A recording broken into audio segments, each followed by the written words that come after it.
So in today's video, we talk about the benefits of registering a church and a not-for-profit organization, also known as NGO. We also talk about, even if you have an association or a club, this video will also be helpful to you. Now, one of the major benefits of registering your church at or an NGO at the Corporate Affairs Commission is that you get legal recognition and protection. So once registered at the Corporate Affairs Commission, it becomes a legal entity separate from its founders. That means that the NGO will now be able to, own property in its own name. Let's say it is Joy Foundation. You can actually buy properties in the name of Joy Foundation. You can sue in the name of Joy Foundation. You can open bank account in the name of that foundation. You can also sign contracts and operate officially as an NGO with your own name as a legal entity separate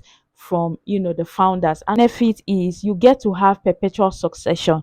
So what perpetual succession means is that whether the founder is alive or not, the NGO still succeeds the founder. Even if it's a church, whatever happens to the founder now, the church will still continue because it has its own separate legal entity that is different from the founder. So even if the founder dies, it's not a situation that, if the founder dies, that means it has ended. No way. It continues to exist even if, the founder has passed away. Now, the third benefit is you get access to funding and grants. Now, a lot of NGOs or registered NGOs or churches are eligible for local and international funding from donors, whether government agencies, international agencies, local agencies, and even corporate sponsors. Because as part of corporate social responsibilities, companies are expected to do something for the community where they operate.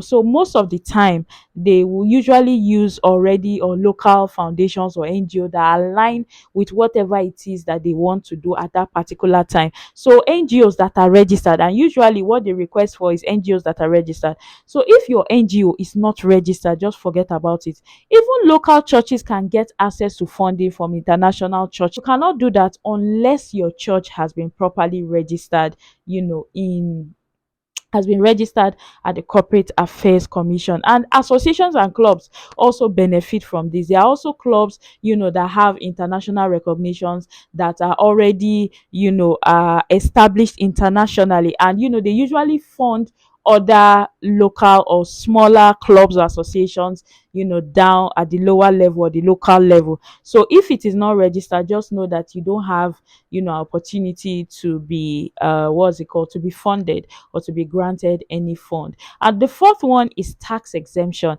That means that not-for-profit organizations, because of their purpose, let's say your purpose is for the welfare of the less privileged, of course you are contributing to the society, so the government does not tax them. So any money that comes into NGOs are for the sole purpose of the aims and objectives. They just focus that money or into the aims or an objective, or promoting the aims and objectives. So you really do not have to pay tax to the government. They get a tax exemption certificate that allows them not to pay tax. So the fifth one is, if this particular benefit is mainly for churches.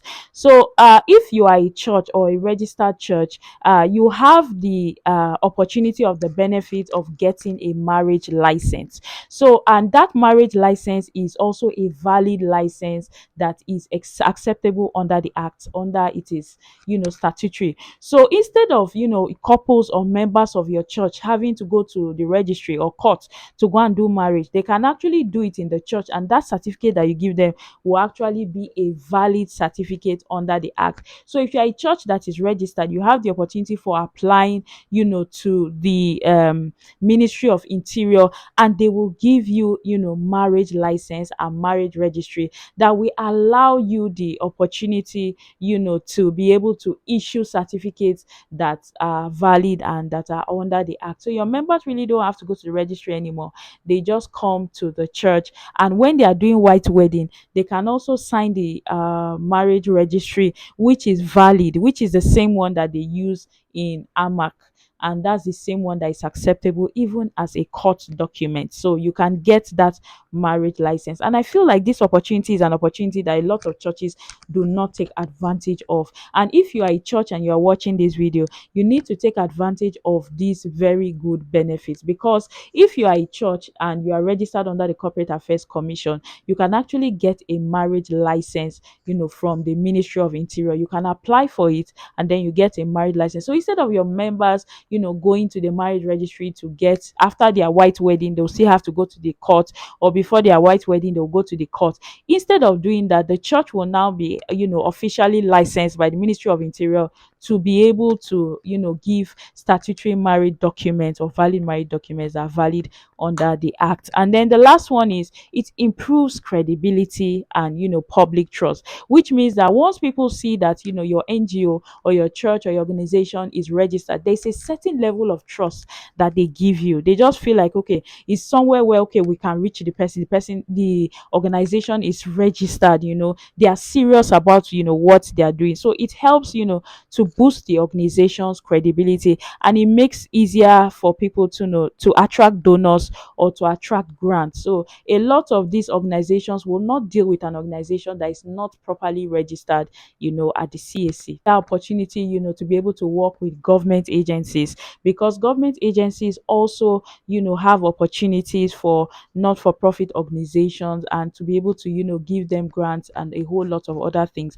So the benefit of registering your NGO or church or your association or club at the Corporate Affairs Commission is more beneficial than it is of a loss to you. So if you haven't already done that, please make sure you do that. I did a video on how to register, an IT or incorporated trustee. So you want to watch that video. If you haven't already subscribed, please make sure you subscribe to this channel.